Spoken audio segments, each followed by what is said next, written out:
नमस्कार। चलिए आज एक तेज सफर पर निकलते हैं भारत की कुछ सबसे ताज़ा और दिलचस्प घटनाओं के बीच। विज्ञान की गहराई से लेकर खेल के मैदानों तक और हमारी विरासत से लेकर नई पहलों तक, देश हर मोर्चे पर आगे बढ़ रहा है। तो शुरू करें। सबसे पहला सवाल ही आपको सोचने पर मजबूर कर देगा। समुद्र के 6000 मीटर नीचे भारत आखिर क्या खोजने जा रहा है? ये सवाल हमें सीधे हमारे पहले टॉपिक पर ले जाता है। तो चलिए सबसे पहले गोता लगाते हैं विज्ञान और संसाधनों की दुनिया में। देखते हैं समंदर की गहराइयों में और जमीन के नीचे हमारे लिए क्या छिपा है। ये है भारत का बेहद एम्बिशियस समुद्रयान मिशन। और ये कोई मामूली मिशन नहीं है। ये भारत का पहला ऐसा मिशन है जिसमें इंसानों को गहरे समुद्र में भेजा जाएगा। सोचिए जरा, मत्स्य 6000 नाम की एक पनडुब्बी 3 वैज्ञानिकों को 6000 मीटर की गहराई तक ले जाएगी, उस जगह जहां आज भी न जाने कितने राज दफन हैं। अब इतना बड़ा सपना है तो जाहिर है इसे पूरा करने में लगने वाला पैसा भी बड़ा होगा। इस पूरे मिशन की लागत है 4077 करोड़ रुपए। ये रकम अपने आप में बताती है कि भारत अपने समुद्री मिशन को लेकर कितना सीरियस है। और पता है, जब यह मिशन कामयाब होगा तो भारत दुनिया के उन गिने चुने देशों में शामिल हो जाएगा जो इतनी गहराई तक इंसानों को भेज सकते हैं। और वो भी कौन से नंबर पर? छठे। जी हां, हमसे पहले सिर्फ 5 देश ही ये कर पाए हैं। ये वाकई में एक बहुत बड़ी छलांग है। अच्छा, तो ये तो हुई समंदर की बात।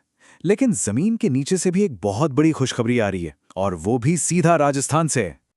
जियोलॉजिकल सर्वे ऑफ इंडिया मतलब जीएसआई ने ब्यावर में तांबे और सोने के बड़े भंडारों की पुष्टि की है। कुरातिया और शाहपुरा में तो सोने और तांबे के बड़े भंडार मिले हैं, और पूरे ब्यावर इलाके में लौह अयस्क भी मिला है। ये खोजना उस पूरे इलाके की किस्मत बदल सकती है। चलिए अब गियर बदलते हैं और सीधा चलते हैं खेल के मैदान की तरफ, जहां हाल ही में कुछ बड़े बदलाव और कुछ शानदार जीतें देखने को मिली हैं। तो जी, भारतीय क्रिकेट में एक नए दौर की आहट है।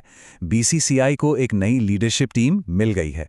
इसकी कमान अब पूर्व क्रिकेटर मिथुन मनहास के हाथों में है, और उनका साथ देने के लिए राजीव शुक्ला और देवजीत सैकिया जैसे अनुभवी लोग भी हैं। देखते हैं ये नई टीम भारतीय क्रिकेट को कहां ले जाती है। और ये हुई ना बात, फुटबॉल के मैदान से भी जबरदस्त खबर है। हमारी अंडर 17 टीम ने सैफ चैंपियनशिप के फाइनल में बांग्लादेश को हराकर ट्रॉफी अपने नाम कर ली है। क्या कमाल का प्रदर्शन था इन युवा खिलाड़ियों का। और सुनिए, ये कोई छोटी मोटी जीत नहीं थी। ये 7वीं बार है जब भारत ने इस टाइटल पर अपना कब्जा जमाया है। 7वीं बार, जो दिखाता है कि इस खेल में हमारा दबदबा लगातार बढ़ रहा है। अब बात उन हीरोज की जिनका जज्बा हर किसी के लिए एक मिसाल है। हमारे पैरा एथलीट्स ने भी कमाल कर दिया है। विश्व पैरा एथलेटिक्स चैंपियनशिप में रिंकू हुड्डा ने गोल्ड और सुंदर गुर्जर ने सिल्वर मेडल जीतकर देश का मान बढ़ाया है। उनके इस जज्बे को सलाम। अच्छा, अब जरा उन नई पहलों और नियुक्तियों पर भी नजर डालते हैं जो देश को आगे ले जा रही हैं और हमारे भविष्य को एक नई शक्ल दे रही हैं। देश का रेलवे नेटवर्क देखिए, कितनी तेजी से फैल रहा है। एक तरफ तो भारत और भूटान के बीच पहली बार रेल लाइन बिछाई जा रही है, जो दोनों देशों के रिश्ते और मजबूत करेगी। वहीं दूसरी तरफ राजस्थान को भी अपनी पहली अमृत भारत एक्सप्रेस मिल गई है, जो सफर को पहले से कहीं ज्यादा आरामदायक बना देगी। अब कुछ बड़ी नियुक्तियों की बात। शिरीष चंद्र मुर्मू को आरबीआई का नया डिप्टी गवर्नर बनाया गया है, जो कि देश की अर्थव्यवस्था के लिहाज से एक बहुत ही अहम पद है। और दूसरी नियुक्ति तो और भी दिलचस्प है। कान्हा दास बने हैं बॉटेनिकल सर्वे ऑफ इंडिया के नए डायरेक्टर। और पता है खास बात क्या है? वो इस पद पर पहुंचने वाले पहले माइकोलॉजिस्ट यानी फंगस के एक्सपर्ट हैं। अब बात करते हैं उन चीजों की जो देश में पहली बार हुई हैं। देखिए, केरल देश का पहला राज्य बन गया है जहां आप घर बैठे ही शादी का रजिस्ट्रेशन करवाया जा सकता है। बहुत बढ़िया। और उधर बीएसएफ ने मध्य प्रदेश में देश का पहला ड्रोन वॉरफेयर स्कूल खोला है, जो हमारी सुरक्षा को और भी मजबूत बनाएगा। चलिए अब आखिर में थोड़ा इतिहास और विरासत की गलियों में घूमते हैं, अपनी जड़ों से जुड़ते हैं और अपने नायकों को सम्मान देते हैं। ये देखिए, ये कुछ बहुत ही अलग और खास है।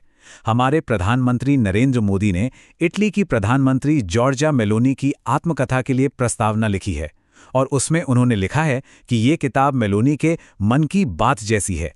ये कूटनीति से बढ़कर 2 देशों के बीच एक खूबसूरत रिश्ते की निशानी है। अब आपको एक शानदार जगह ले चलते हैं, खेतड़ी महल। क्या आप जानते हैं कि झुंझुनू में मौजूद इस महल को हवा महल का पुरखा भी कहते हैं? जी हाँ, 1770 में बने इसी महल के अनोखे डिजाइन से प्रेरणा लेकर जयपुर का मशहूर हवा महल बनाया गया था। है ना कमाल की बात? और अंत में एक सलाम उस वीर जवान के नाम। नई दिल्ली में एक हॉल का नाम सार्जेंट सुरेंद्र मोगा के नाम पर रखा गया है, जो ऑपरेशन सिंदूर में शहीद हो गए थे। ये उनके सर्वोच्च बलिदान को एक छोटी सी श्रद्धांजलि है, ताकि उनकी बहादुरी को हमेशा याद रखा जा सके। तो आज हमने इतनी सारी अलग अलग बातें की, विज्ञान, खेल, विरासत। अब एक सवाल तो बनता है, इन सभी तरक्कियों में से आपको क्या लगता है, कौन सी एक चीज भारत के आने वाले कल पर सबसे गहरा असर डालेगी? समंदर की खोज, खेल में जीत या कुछ और? सोचिएगा जरूर।